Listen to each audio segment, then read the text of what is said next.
Estamos agora em Neemias 11, estamos chegando ao final desses relatos, Esdras e Neemias e os livros proféticos que acompanham. Estamos chegando mais perto do final desses relatos. Depois do livro de Neemias ainda tem o profeta Malaquias, mas estamos já mais perto do final desses relatos de restauração. Restauração depois que o cativeiro acabou e voltaram para a terra de Israel. Então, nós vimos já vários processos, vamos falar um pouquinho sobre esses processos todos para a gente ter uma ideia melhor do que realmente aconteceu desde o início até o fim. E nós vimos que nos capítulos 8, 9 e 10 foram assim, o período de culminação, né? O período assim, de chegar ao final desse processo de restauração, porque normalmente quando nós pensamos em restauração, nós podemos falar assim, teve a reconstrução do templo, teve a reconstrução dos muros de Jerusalém, a restauração foi isso, que são os dois projetos, os dois acontecimentos que envolvem a maioria dos relatos, né, do templo e depois, bem depois, no livro de Neemias, os muros de Jerusalém. Mas o ponto culminante, o ponto mais importante da restauração, realmente aconteceu nos capítulos 8, 9 e 10, em que houve um retorno à aliança. Por que Jerusalém foi destruída? Por que eles foram para o cativeiro? Por que tudo aquilo aconteceu? Porque eles quebraram, eles abandonaram a aliança com Deus. Então, os aspectos exteriores, voltar da Babilônia para a terra, muito importante. Reconstruir a casa de Deus, muito importante. Reconstruir os muros de Jerusalém, muito importante. Mas o mais importante não foram essas coisas exteriores, mas sim a restauração da aliança com Deus. Então, isso foi que nós acabamos vendo nesses 3 capítulos. Então, agora nós estamos no capítulo 11, e eu vou juntar para a gente estudar os capítulos 11 e 12. São capítulos que, quando a gente está lendo sequencialmente a Bíblia ou um determinado livro, quando a gente chega nos capítulos que têm muitos nomes, a gente não tem...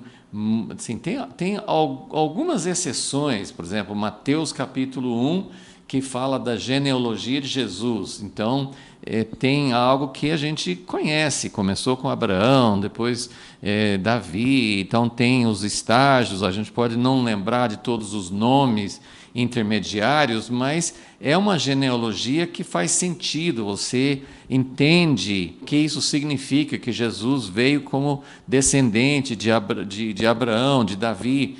Mas aqui, nesses vários capítulos que tem muitos nomes na Bíblia, a gente não conhece os nomes, a gente às vezes não sabe exatamente, tem explicações da importância, os sacerdotes, os levitas, o que estava, quais foram as pessoas que voltaram do cativeiro. Então tem um sentido, tem um significado, mas muitas vezes nós até pulamos a leitura ou não achamos que aqueles capítulos tenham muita importância para a nossa edificação, podem ter importância para o registro histórico, pode ter importância para documentar certas coisas, mas nós vamos procurar, com a ajuda de Deus, entender, porque há realmente algo importante nesses capítulos. É verdade que muitos desses nomes não fazem sentido para nós, não temos muito conhecimento, mas queremos entender algumas coisas que estão no meio dos registros de nomes e até mesmo algumas coisas que têm a ver com os nomes em si. E só para ter uma ideia geral desses 2 capítulos, hoje nós vamos falar mais do capítulo 11. O capítulo 12 tem mais uma lista de nomes, mas a segunda metade do capítulo 12 tem o relato da dedicação dos muros. Então, aí sim, é um relato importante. Então, vamos pedir que o Senhor nos ajude, porque estamos finalizando esse relato da restauração e precisamos ter um entendimento do que significa a restauração, e é sempre levando em conta as duas coisas: a restauração física, literal, do povo de Israel, da terra de Israel, da casa de Deus, a casa física, o templo. Então tem todos esses aspectos mais exteriores, mais físicos, mais geográficos, que são importantes e são importantes até hoje, porque a terra de Israel existe, o povo de Israel existe, e não só existe, mas eles, o povo e a terra e o monte do templo, que não tem mais o templo, mas é o monte do templo, naquele local, todos esses, o povo, a terra e o monte do templo continuam sendo muito importantes até na visão do mundo em geral, em questão de conflitos, de guerras, de situações que afetam a todo mundo. Então, Deus continua trabalhando com esses aspectos naturais e físicos, e vão ter uma importância, um papel na volta de Jesus, mas também existem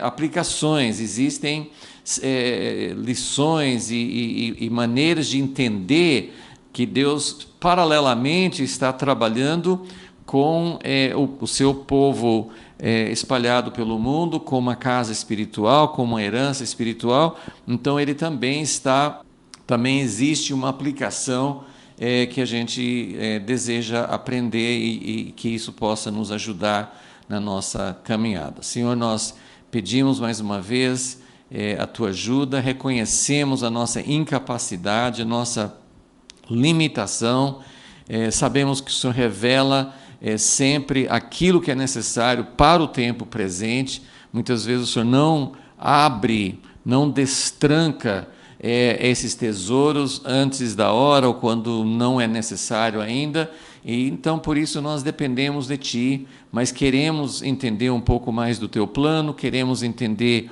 um pouco mais do que estava acontecendo naquela época, e com toda certeza queremos aprender o que o Senhor quer nos mostrar para os nossos dias, a nossa geração, e pedimos e confiamos em Ti, que o Senhor possa nos conduzir e abrir a Tua palavra para nós nesta hora, em nome de Jesus. Amém. Então, o foco aqui, o capítulo 11 já começa falando a respeito da cidade de Jerusalém. Então, nós vamos começar os primeiros versículos do capítulo 11, que não tem ainda nenhuma lista de nomes, são muito importantes para entender tudo que está acontecendo nesse capítulo. Então, Neemias 11, versículo 1, lembra que nós acabamos o capítulo 10 fala da aliança, e a última frase do capítulo 10, a última frase a respeito da aliança que o povo renovou, que o povo fez com Deus, não negligenciaremos a casa do nosso Deus. Então, começa o capítulo 11 assim: os príncipes do povo habitaram em Jerusalém, e o restante do povo lançou sortes para tirar 1 de cada 10 que habitasse na santa cidade de Jerusalém, permanecendo 9 nas outras cidades. O povo abençoou a todos os homens que voluntariamente se ofereceram para habitar em Jerusalém.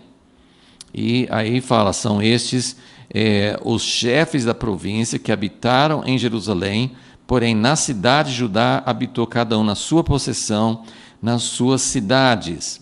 E aí tem Israel, sacerdotes, levitas, servidores do templo e filhos dos servos de Salomão. E aí capítulo 4, versículo 4, vai começar a falar sobre os que foram habitar em Jerusalém. Então, qual que é a situação? depois da aliança, depois de todo esse processo que vimos até agora, nós temos aqui um problema prático que eles queriam resolver, que estavam reconstruídos os muros de Jerusalém e fizeram a leitura da lei, celebraram festas e fizeram a oração de arrependimento e renovaram a aliança com Deus, mas agora, para levar a vida adiante, para começar a viver a vida de cada dia, o problema era que a cidade de Jerusalém, com os muros e tudo certinho, mas tinha pouca gente. Se nós voltarmos para o capítulo 7, Neemias 7, versículo 4, fala assim: ora, esse aqui é logo depois que os muros tinham sido edificados novamente. Então, capítulo 7, versículo 1, depois que o muro foi edificado e tal.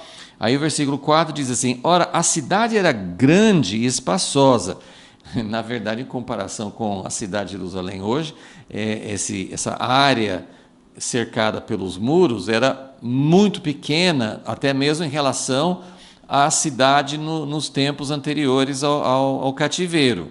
Então, tudo que está acontecendo na restauração é muito pequeno em relação ao que tinha antes. O número de pessoas que voltou, os que voltaram da Babilônia, o número era muito pequeno em relação ao número que tinha antes, ao número que foi para o cativeiro.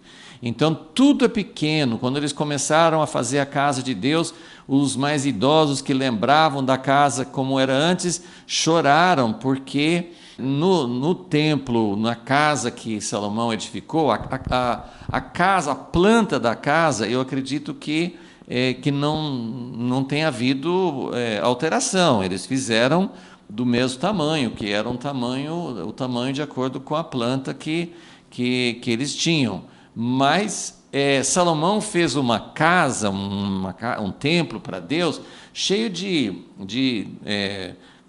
cômodos, de lugares em volta. Era algo assim muito mais completo. Não era só a casa, tinha várias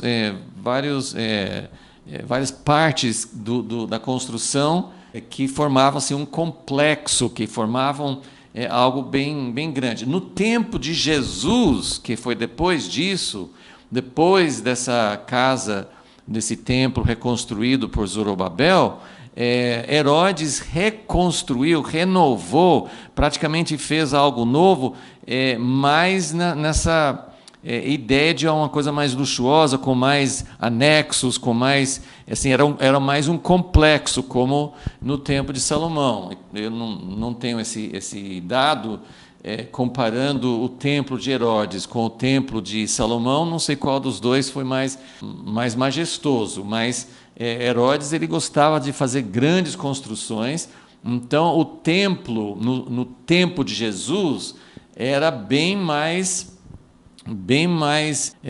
sofisticado, bem mais ampliado em termos das coisas em volta, do que tinha átrios, tinha lugares assim, pórtico de Salomão, tinha assim muito mais coisas em volta da casa do que antes. Mas o templozinho que Zorobabel reconstruiu era pequeno em comparação, a toda essa construção. E tudo que foi feito nessa época era pequeno, era modesto, era insignificante, era assim uma coisa assim que não chamava atenção, que não era gloriosa, que não era suntuoso.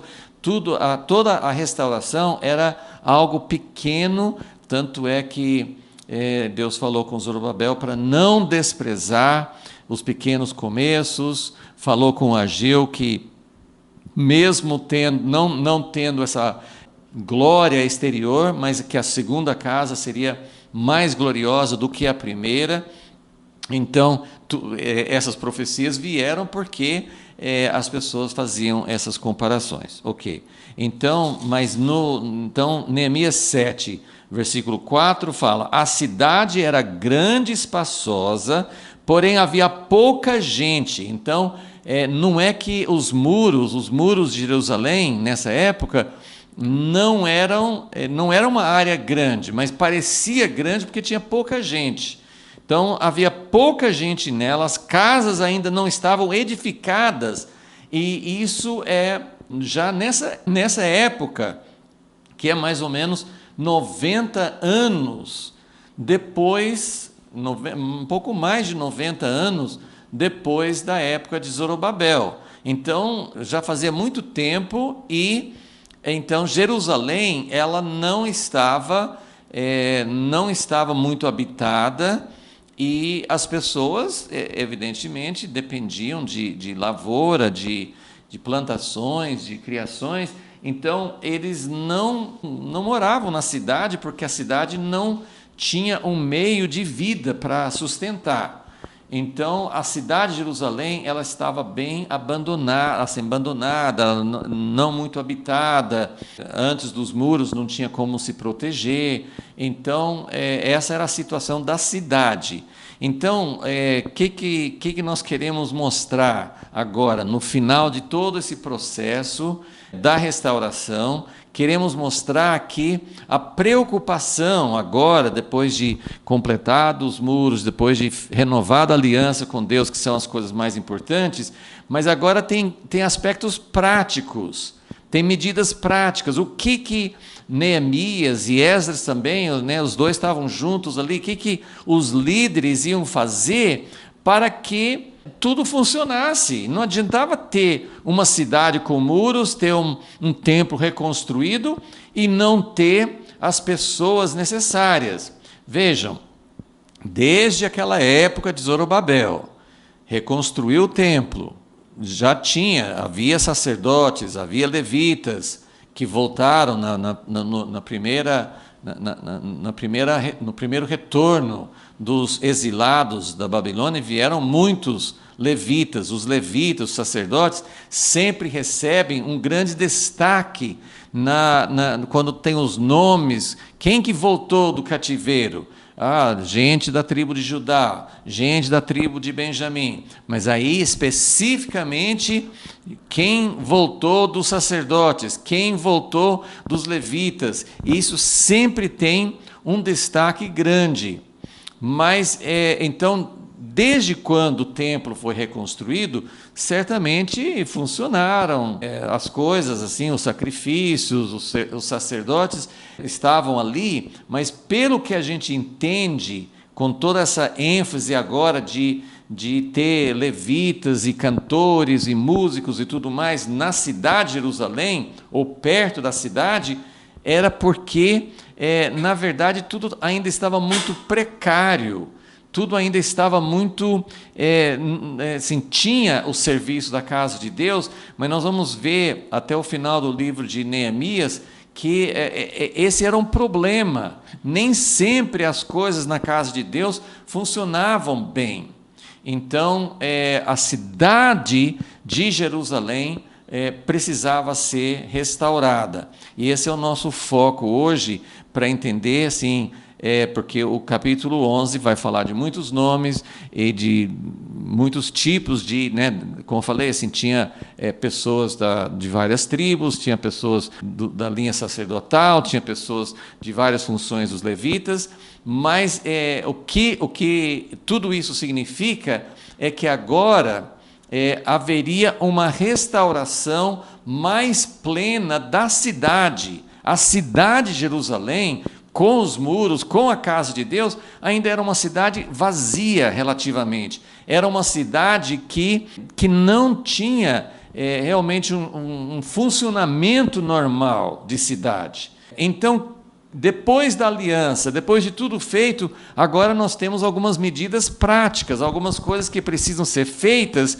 para que esse povo restaurado, a cidade com muros, o templo reconstruído, para que as coisas possam funcionar. Não vai funcionar bem se tem uma cidade com muros, se tem um templo reconstruído e não tem as pessoas certas para cuidar do templo, e não só pessoas para cuidar do templo, O templo, a casa de Deus, é para ser a habitação de Deus no meio do povo. Deus não vai morar num palácio isolado, sem gente. A ideia de Deus, o propósito de Deus, é habitar no meio do povo, no meio, junto conosco, com a humanidade. Então, não adianta ter uma cidade vazia, né? Então, esse é o contexto, e queremos falar um pouquinho sobre a importância de Jerusalém, mas aqui primeiro eu fiz esse diagrama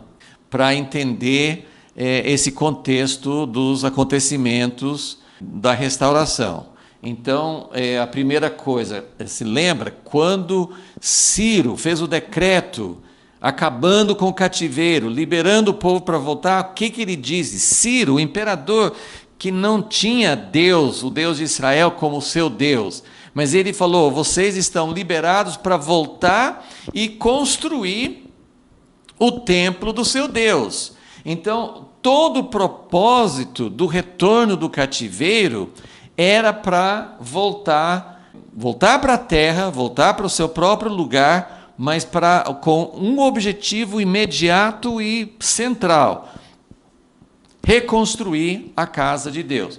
Então, isso foi o primeiro passo da restauração, reconstrução do templo. Isso está nos primeiros 6 capítulos do livro de Esdras. Aí, passa no restante do livro de Esdras, nós temos o retorno do sacerdote, já anos depois, né? 80 anos por aí depois do primeiro retorno.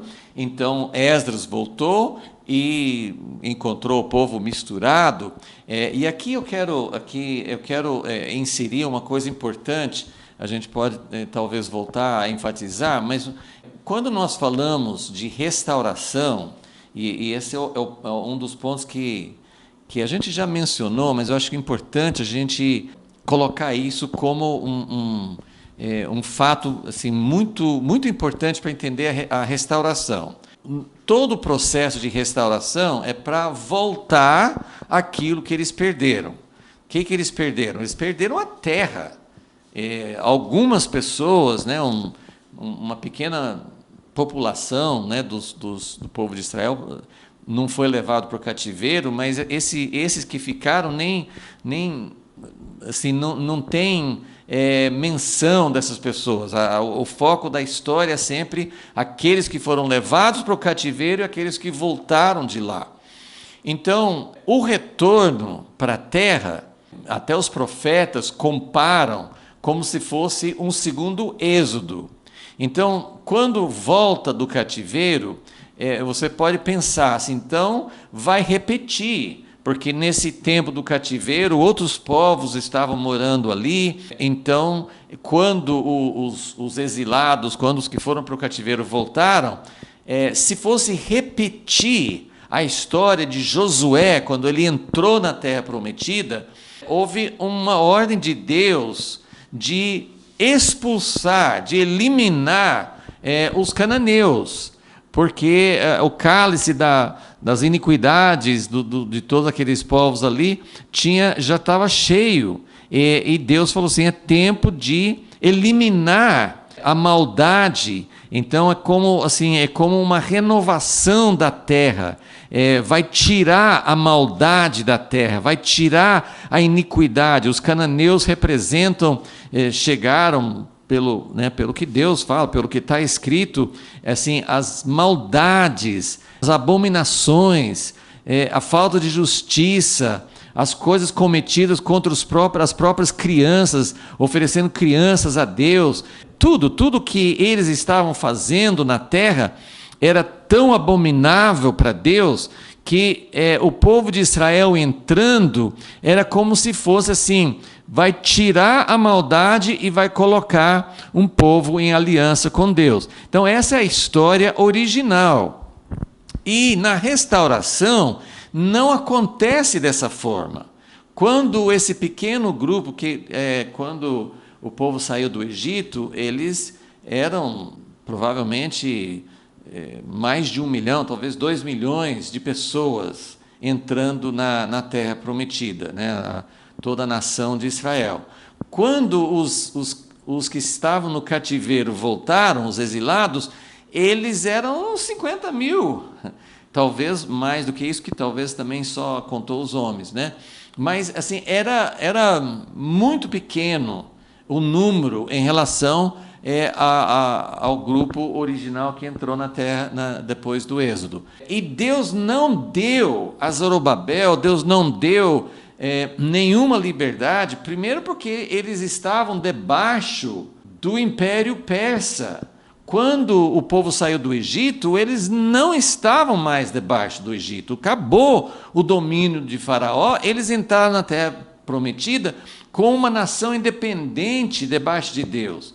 Quando os exilados voltaram da Babilônia, lá na Babilônia eles estavam debaixo do Império Persa, e quando voltaram para Israel, continuaram debaixo do Império Persa. Então, essa já foi uma grande diferença. Eles não tinham autonomia. E, em segundo lugar, Deus não deu nenhuma ordem para eles para expulsar os habitantes da terra.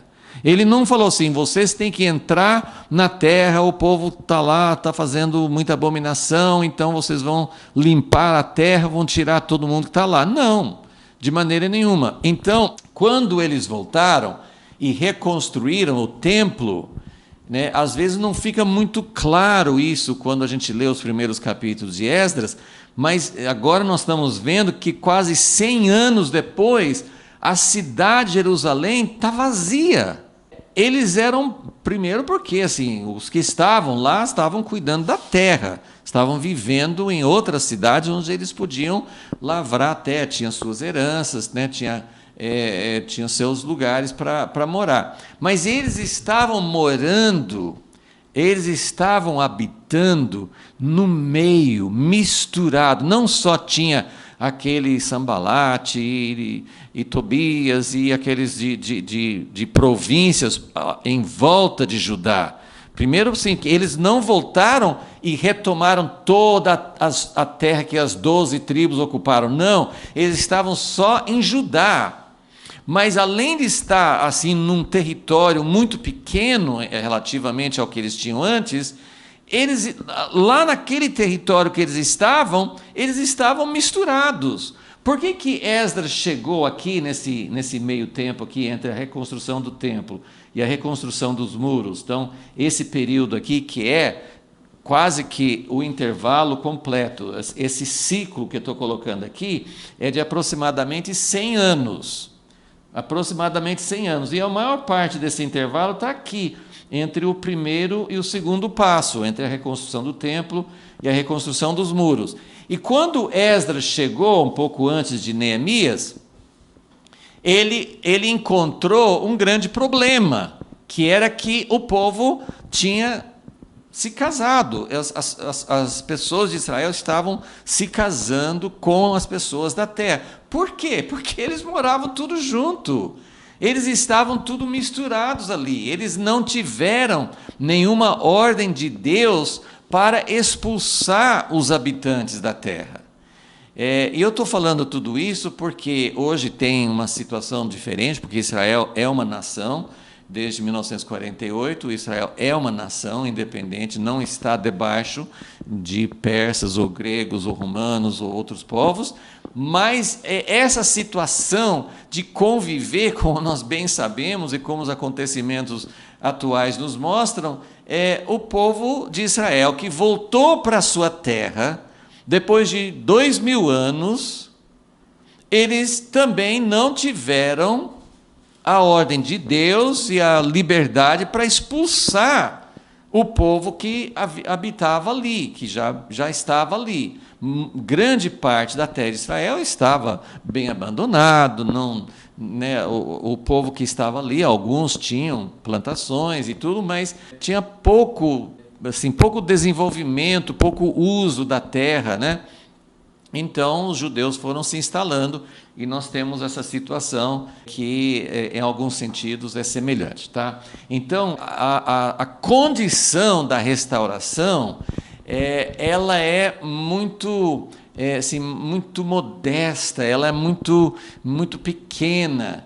É isso que nós precisamos entender nesses livros de Esdras e Neemias, que eles estão voltando, é a promessa de Deus, Deus está com eles para voltar, mas eles enfrentam muitos problemas, e um dos problemas é justamente porque eles não podem ocupar toda a terra, e nesse tempo que nós estamos vendo aqui, eles nem tinham autonomia, eles não tinham o seu governo próprio. Neemias era o governador, mas ele prestava contas ao imperador da Pérsia.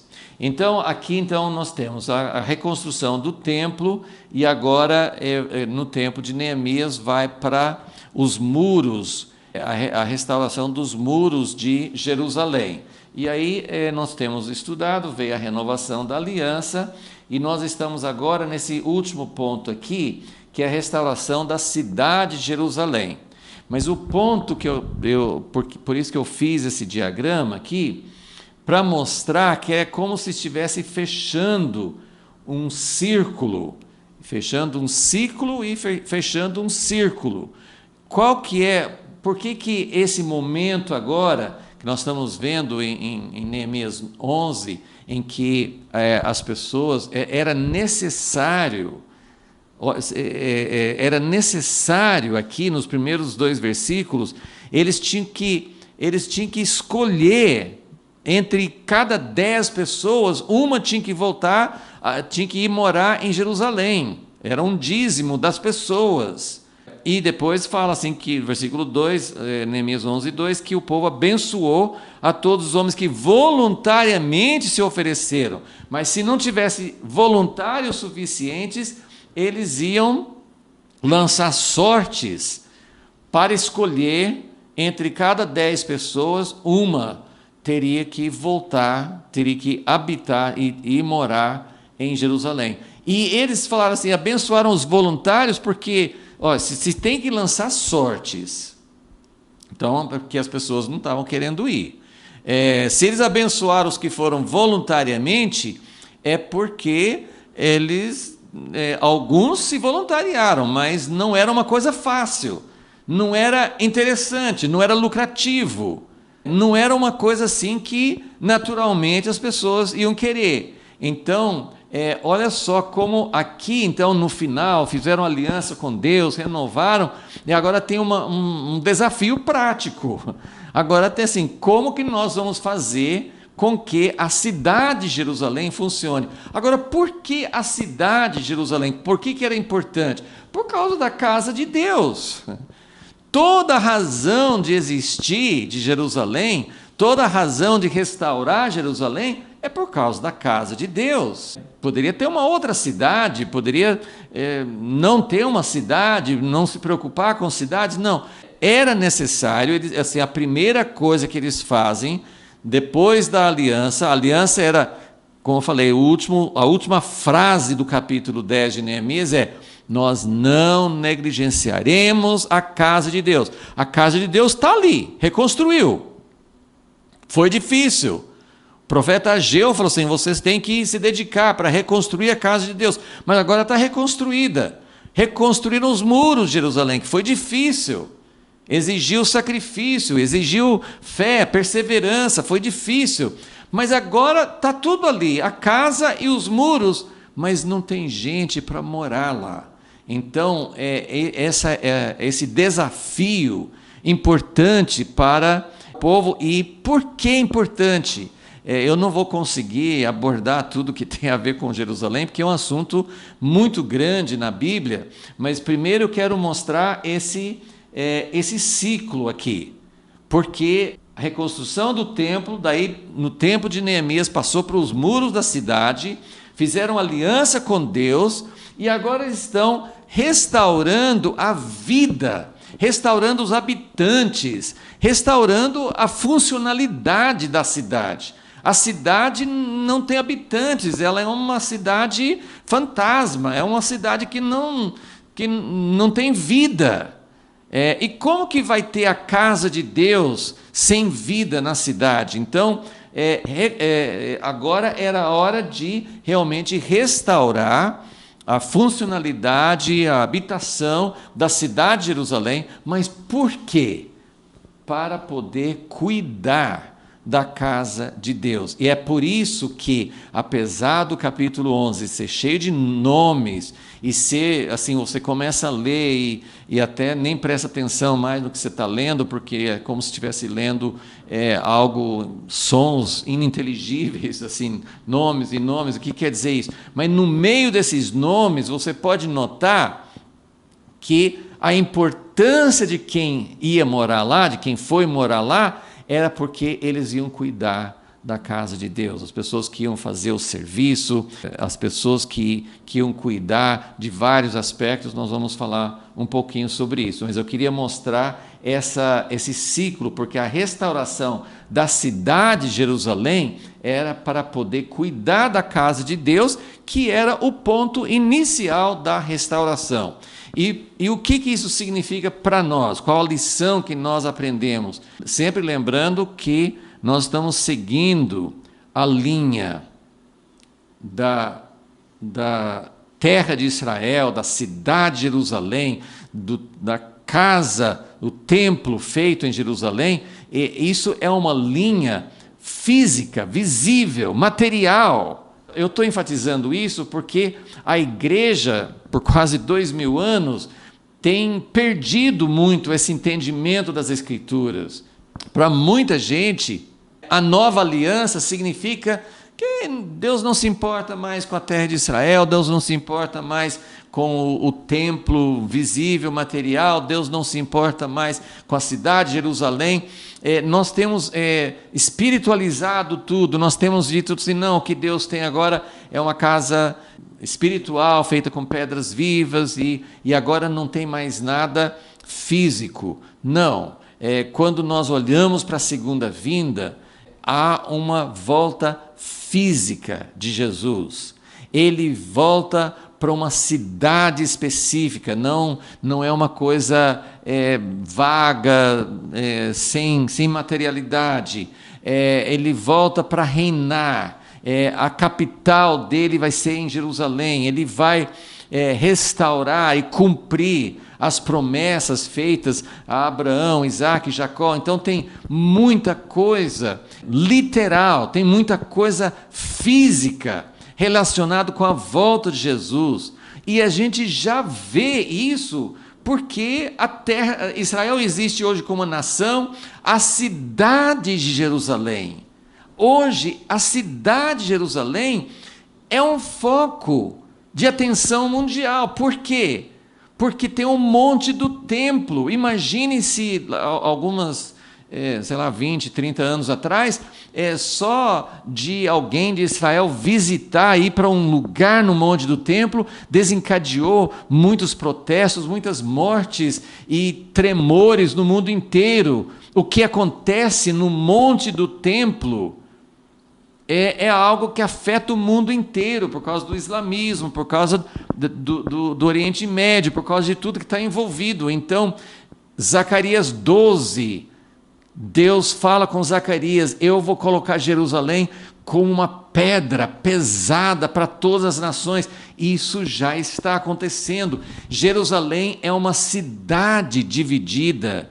Tem a cidade velha, a cidade nova, tem árabes, tem judeus, tem cristãos, então tudo ali em Jerusalém. Então a cidade de Jerusalém continua sendo um foco, é uma coisa importante fisicamente, geograficamente, geopoliticamente. Então, agora tem o sentido espiritual, porque Paulo fala em Gálatas 4, que tem a Jerusalém de baixo e tem a Jerusalém de cima, e tem a nova Jerusalém que vai descer dos céus. Então, tem aspectos espirituais que Deus está fazendo, que Deus vai fazer, mas tem aspectos literais também. Então, tudo isso nos mostra, são coisas que nos interessam para entender o plano de Deus e o que Deus vai fazer. Claro que tem muitas coisas que nós ainda não sabemos. Mas então, a restauração da cidade de Jerusalém foi muito importante naquela época e tem um simbolismo muito forte até hoje. e tem a literalidade, né, do monte do templo até hoje, que é um foco de conflito tremendo. Qualquer espirro lá faz tremer o mundo inteiro. Então, é algo que continua sendo um foco muito importante. Então, a cidade de Jerusalém, ela existe para poder cuidar, abrigar, ela é importante por causa da casa de Deus. Então, eu vou falar um pouquinho sobre a cidade de Jerusalém para a gente entender. Não vou ler muitas escrituras, mas vou relembrar alguns fatos da história. Então, na restauração, todo o foco foi em Jerusalém, reconstrução do templo, todo esse ciclo aqui que levou aproximadamente 100 anos. Mas vamos lembrar de onde veio Jerusalém. Não vou começar com Melquisedeque e tal, no livro de Gênesis, mas vamos começar com Davi. Quando o povo entrou na Terra Prometida, eles, né, com Josué, eles venceram, eliminaram muitos povos ali, mas Deus falou com eles que não ia eliminar todos, porque eles tinham que aprender a depender de Deus e a não se contaminar, não se misturar com as práticas idólatras, com as práticas erradas que o povo tinha. Então, aos poucos, né, depois do tempo de Josué, o livro de Juízes vai mostrando, tinha os filisteus ali, tinha os povos em volta também, mas tinha pessoas de dentro da Terra Prometida que lutavam contra eles. Tem várias histórias no livro de Juízes em que eles tinham que lutar contra povos dentro da terra deles e perto, né, em volta. Mas a cidade de Jerusalém, ela só veio, né, dos jebuseus, a cidade de Jerusalém, ela só veio a ser conquistada e apropriada, né, se tornou parte mesmo da possessão prática do povo com Davi, que veio mais ou menos 500 anos, um pouco menos de 500 anos depois da entrada na Terra Prometida. Então, assim, tinha a área dos filisteus e tal, mas pelo menos que consta para nós, assim, nesse processo gradativo de ir tomando posse daquilo que Deus tinha dado. Deus deu para eles toda a terra de Canaã, e eles foram aos poucos, né, eles foram ganhando a posse prática disso. Mas a cidade de Jerusalém, de certa forma, foi a última parte, né? Eu acho que isso é mais simbólico, né? Mas é como se fosse a última parte da Terra Prometida a ser conquistada. E foi ali que, assim, Davi escolheu ali para ser a sua morada, tanto que tinha uma parte da cidade que era chamada Cidade de Davi, que era onde ele fez a casa dele, e a Jerusalém foi a cidade que Davi conquistou, que Davi adotou como o lugar para a casa dele. Quando Davi conquistou, ele não tinha visão que era o lugar onde Deus iria habitar. Não teve essa conotação, não fala que Davi foi conquistar Jerusalém porque Deus revelou para ele, é aqui que eu quero morar. Não foi isso que aconteceu. Davi viu que era uma fortaleza, era um lugar difícil e era ocupado por jebuseus, e ele falou assim, eu quero esse lugar, vou conquistar. Joabe, né, o general dele, né, foi o braço direito dele, ele conquistou aquele lugar e foi morar ali. E depois que ele foi morar ali, e agora vamos lembrar que Davi foi quem realmente uniu as 12 tribos. Porque Saul tinha sido rei antes dele, Saul governou sobre todo Israel, mas Saul, ele agiu mais como juiz do que como rei. E não havia uma verdadeira unidade. Então foi quando, isso fica muito claro nos relatos, assim, que quando Davi, primeiro também porque Davi foi um homem que serviu a Deus. Saul não foi fiel a Deus. Deus não estabeleceu a casa de Saul como o seu representante para reinar. Enfim, Davi foi o primeiro que não foi como um juiz, cada um fazendo o que achava certo e só seguindo a direção dos juízes, dos sacerdotes. Davi foi o primeiro rei de fato, e foi ele que estabeleceu uma capital, porque Saul fazia as coisas da casa dele, mas, como eu falei, era mais de acordo com o padrão dos juízes, que cada juiz governava da sua própria casa. Davi, ele veio de Belém, mas ele conquistou um lugar novo e ele estabeleceu um lugar como capital das 12 tribos. Então, nós temos Davi como o primeiro que realmente uniu, e tem primeiro Crônicas 12, né, que conta como todas as tribos foram se ajuntando a Davi. Então, é um processo assim, muito significativo, mostrando a unidade, como todos. Davi começou reinando só sobre Judá, 7 anos e meio, mas depois ele se tornou rei sobre todo Israel. O que eu quero dizer? Que Jerusalém, antes de ser um lugar para Deus habitar, era a casa de Davi, era a capital de Davi, era um lugar importante como capital do reino, mas ainda não era o lugar. Agora vamos lembrar outra coisa importante nas instruções que Deus deu a Moisés, essas instruções estão em Deuteronômio 12. Ali Deus fala com Moisés que quando o povo entrasse na terra prometida, porque no deserto eles estavam todos juntos, mas quando eles entrassem na terra, fossem espalhar pelas 12 tribos, por toda a região, que não era para eles adorarem a Deus, cada um como quisesse, no lugar que quisesse, não era para seguir ídolos, mas também não era para seguir a própria cabeça. Eu vou adorar assim, né? A igreja hoje é como aquele tempo, cada líder, cada pastor, cada setor do cristianismo, católicos, ortodoxos, todas as igrejas pentecostais, independentes, têm tantos jeitos diferentes de adorar a Deus, e Deus falou com Moisés, não é para fazer como cada um quer.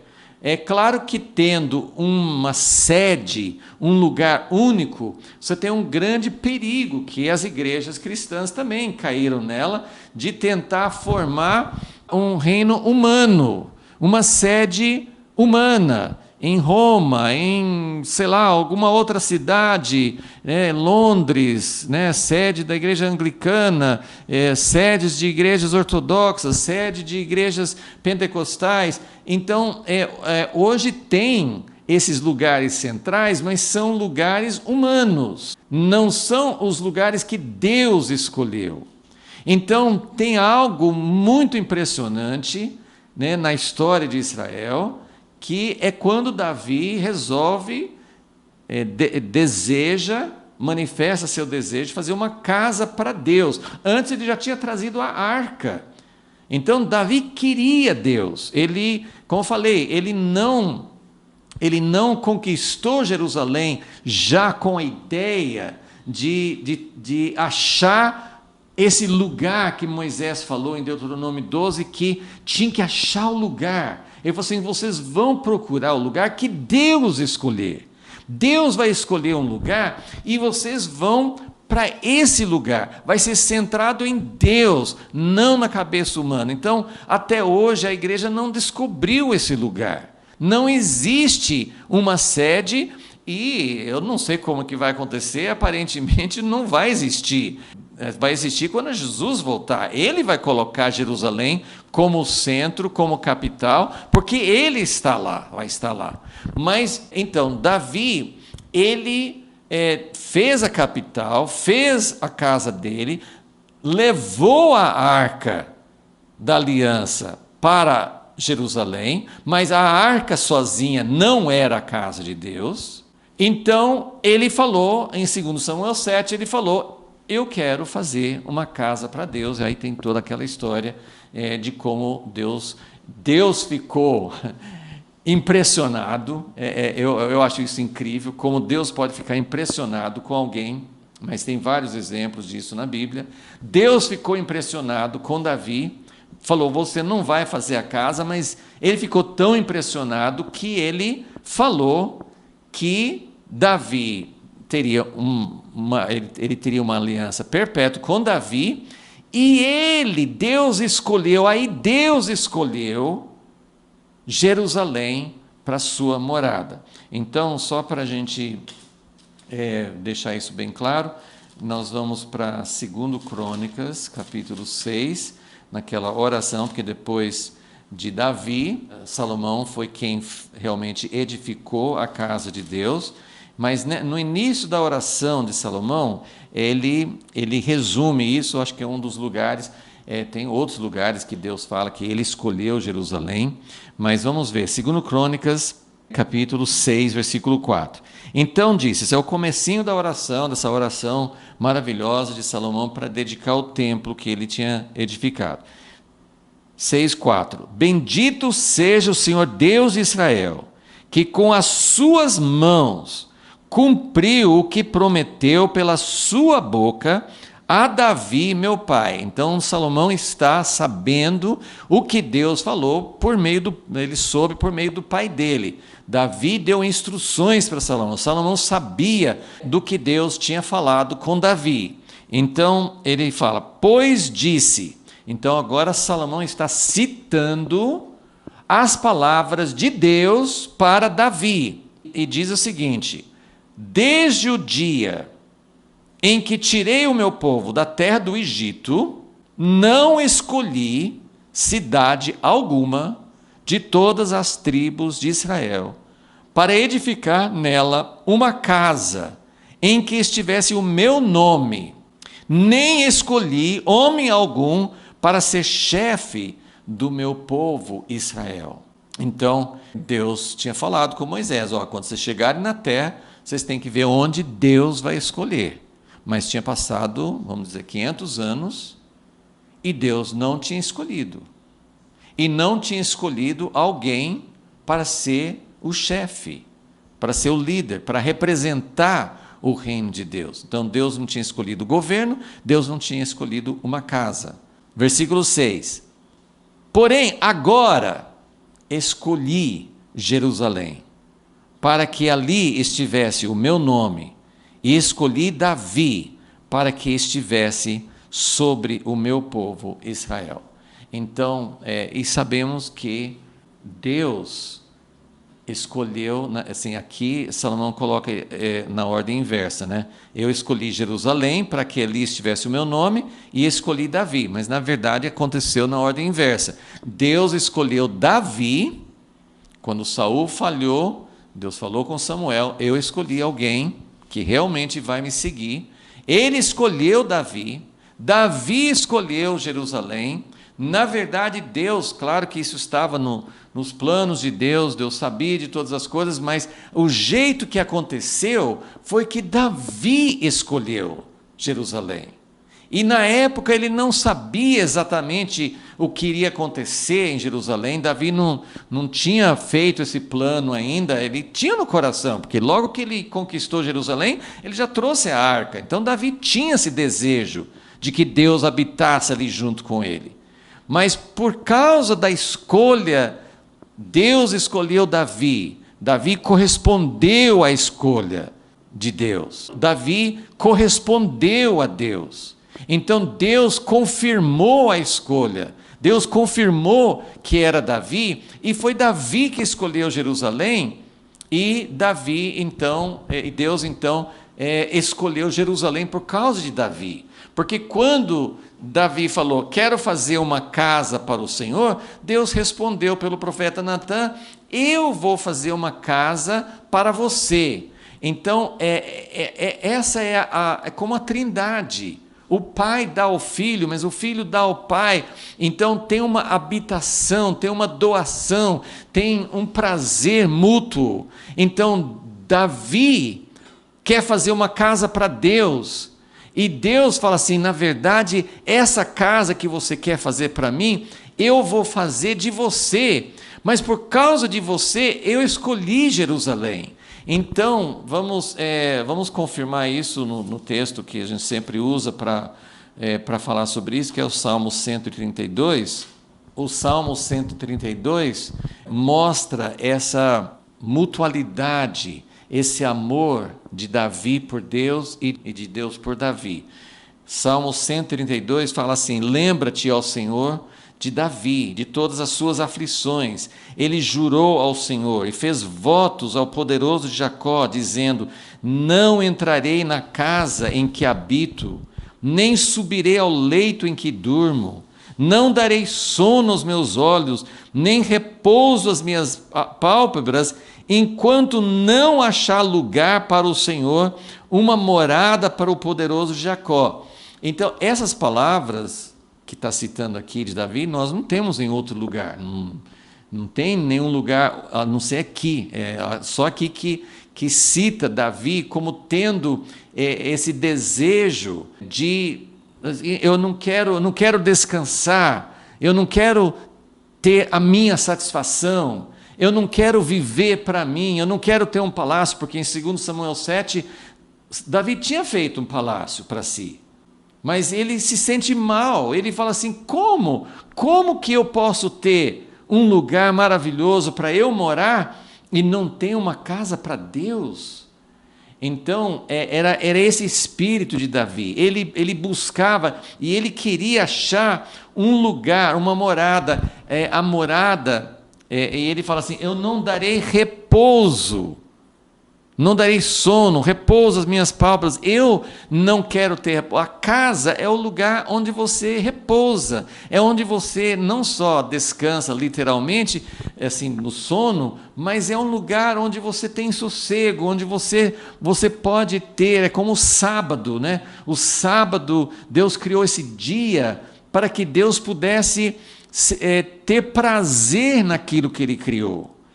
Então, o sábado é um descanso, mas o lugar, Jerusalém, é um descanso, porque Davi falou assim: eu não quero descansar, eu não quero ter um lugar para descanso, enquanto Deus não tem. Deus é o Deus do universo, acha que Deus não tem algum lugar para Ele? Mas foi isso que o profeta Ageu falou no tempo de Zorobabel. Ele falou assim: vocês acham, quando eles pararam de fazer a casa de Deus, ele falou assim: não é para vocês procurarem uma casa para vocês, é para procurar uma casa para Deus, porque se vocês procurarem uma casa para Deus, Deus vai habitar e Ele vai ser um lugar para a nossa habitação. A gente descansa debaixo das asas dEle, Ele é o refúgio. Então, Davi tinha esse entendimento: eu quero dar uma casa, eu quero achar uma casa para o Senhor. E aí fala no versículo 7, Salmo 132, 7, entremos na sua morada, prostremo-nos ante o estrado dos seus pés, levanta-te, ó Senhor, e vem para o teu repouso. Então a casa é o lugar para Deus repousar, e é simplesmente inimaginável que o Deus que criou bilhões e trilhões de estrelas, o universo, que fala com Isaías: como que você vai achar um lugar para meu descanso se meu trono está nos céus, a terra é simplesmente um estrado para os meus pés?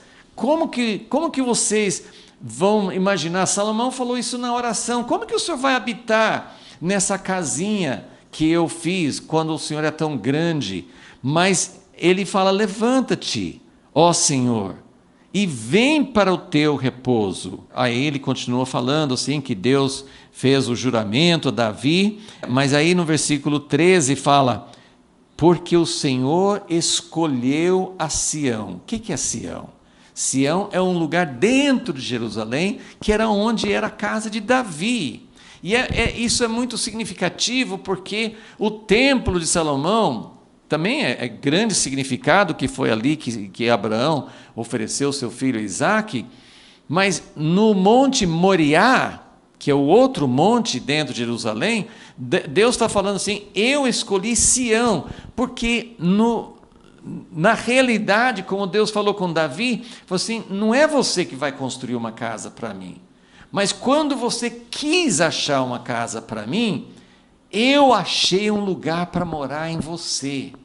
Então ele fala, o Senhor escolheu a Sião, desejou-a para a sua habitação. Deus escolheu de todos os lugares na terra, de todas as famílias, de todos os lugares bonitos, de todas as coisas maravilhosas que Deus mesmo criou. Deus escolheu Sião, Deus escolheu esse lugar para a sua habitação. Versículo 14, este é o lugar do meu repouso para sempre. É como um casal que vai trabalhando, mudando, mora numa casa, mora em outra casa, e quando estão mais idosos, falam assim, eu quero uma casa para eu não sair mais daqui, eu quero ficar até o fim dos meus dias. Bom, Deus não tem fim dos seus dias, Ele quer um lugar para sempre. E Ele escolheu Ele escolheu. Esse é o lugar que eu desejo, esse é o lugar do meu repouso para sempre. Aqui habitarei, pois o desejei. Deus quis, Deus achou um lugar que lhe agradou.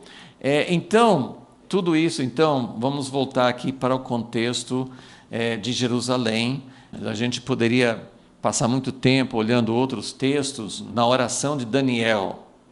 Daniel lá na Babilônia, longe de Israel, e nós sabemos que Daniel orava três vezes por dia, com a janela dele aberta para Jerusalém. Deus prometeu toda a terra de Israel para os descendentes de Abraão.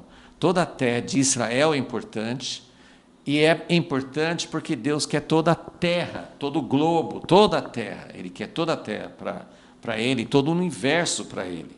Mas tem assim, o ponto crítico, o ponto central, o ponto mais importante de tudo é a cidade de Jerusalém.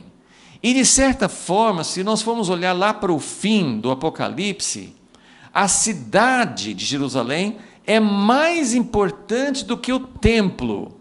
É difícil falar isso, talvez não seja correto sim comparar, mas na Nova Jerusalém não tem templo.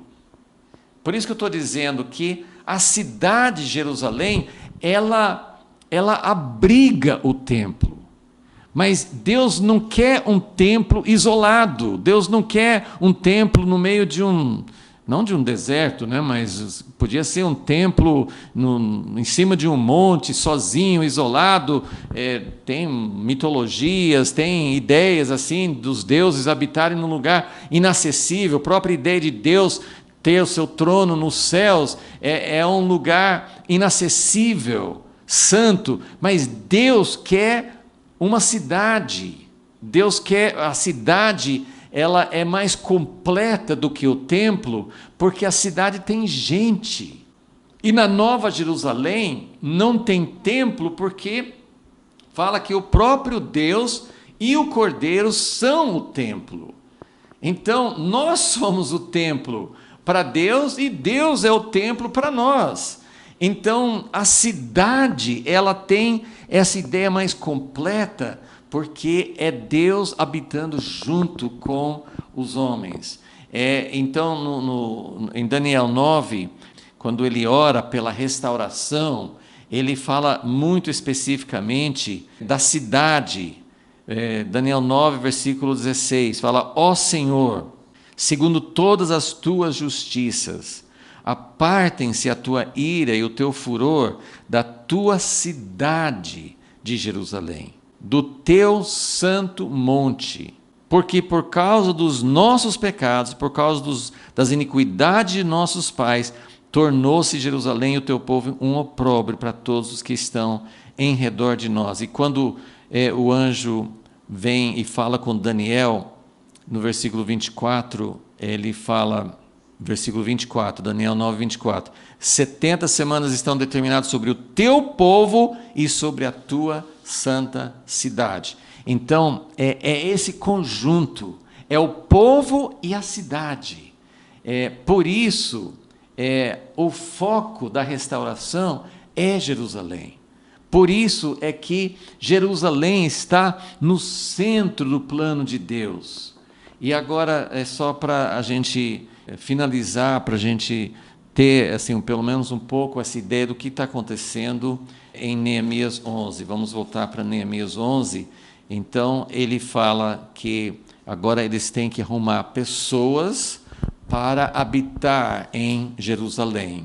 E é falado assim: os príncipes do povo habitaram em Jerusalém, o restante do povo lançou sortes para tirar 1 de cada 10, que habitasse onde? Na santa cidade de Jerusalém. O único lugar aqui em Neemias, Esdras e Neemias, que fala santa cidade é aqui, 2 vezes no capítulo 11, um no versículo 1 e outro no versículo 18, todos os levitas na santa cidade. Então, e tem vários outros textos que falam da santa cidade de Jerusalém. O que está acontecendo agora? Depois de reconstruir o templo, depois de reconstruir os muros, depois de renovar a aliança, agora está o processo simbólico, porque não aconteceu de fato assim, em toda a plenitude naquela época, mas assim, na simbologia eles estavam consagrando a cidade de Jerusalém. Jerusalém seria uma cidade santa. E eles iam consagrar os muros no final, eles vão consagrar os muros no final do capítulo 12. Eles estão separando esta cidade não só o templo, a cidade é para ser um lugar santo. É para ser esse lugar para a habitação de Deus. Então, por isso é tão importante. E as pessoas, não era para todo mundo morar em Jerusalém.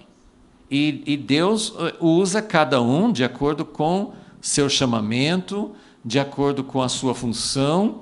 Deus tem um lugar importante para cada pessoa, mas há um destaque, há uma ênfase muito grande. Nós vamos falar... Agora vai ter que ser na próxima vez, mas nós vamos falar sobre essas funções diferentes. Eu coloquei aqui embaixo quais seriam os habitantes de Jerusalém. Primeiro, que teria pessoas de várias tribos. Então, tem representantes. Aqui em Neemias 11, só fala das tribos de Judá e Benjamim, que eram basicamente os que foram para a Babilônia e os que voltaram de Babilônia. Mas em 1 Crônicas 9, que é quase certeza que os livros de crônicas foram compilados por Esdras, e 1 Crônicas 9 está contando exatamente sobre... É um paralelo. 1 Crônicas 9 é um paralelo de Neemias 11. Não é exatamente igual, mas assim, o texto, assim, o que está relatando faz um paralelo e mais ou menos metade dos nomes citados nos 2 capítulos são iguais.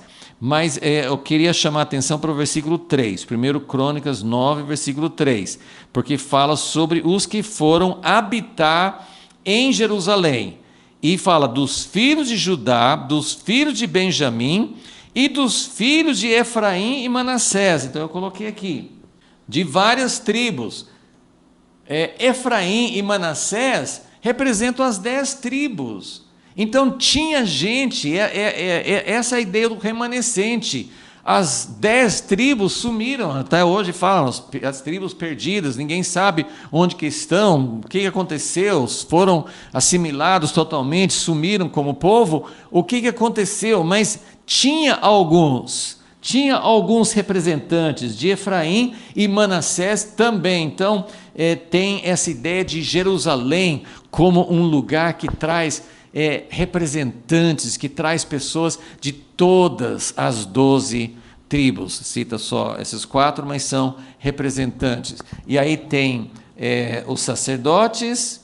Nós vamos ver isso na próxima vez. Ele vai em 1 Crônicas 9, mas também em Neemias 11, fala dos sacerdotes, fala dos levitas, que eram porteiros, que eram músicos, que eram cantores e que também faziam serviços para a casa de Deus, não deu para colocar aqui. E tinha alguns que começaram na época de Salomão, que eram chamados servidores do templo, que não eram necessariamente da tribo de Levi, mas que serviam o templo.